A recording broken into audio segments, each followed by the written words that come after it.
পৃথিবীতে সবচাইতে শ্রেষ্ঠতম দোয়ার স্থান হলো মা বাবা।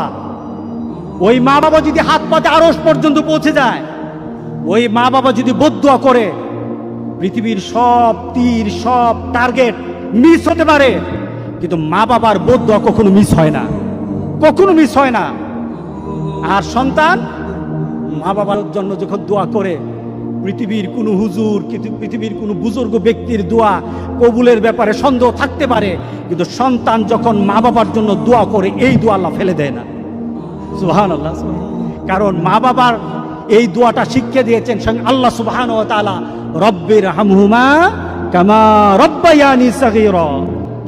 আপনি কবরে থাকবেন, আপনি প্রত্যেক নামাজে আপনার সন্তান দোয়া করবে আপনার জন্য, রব্বির হামহুমা কামা রব্বায়ানি সাগীরা। পড়েন, মা বাবার জন্য দোয়া করেন প্রতি নামাজে বলেন মা বাবার জন্য, রব্বির হামহুমা কামা রব্বায়ানি সাগীরা। আপনি দোয়া করেন, দেখবেন আপনার দোয়ার কারণে আপনার সন্তান আপনার জন্য দোয়া করছে।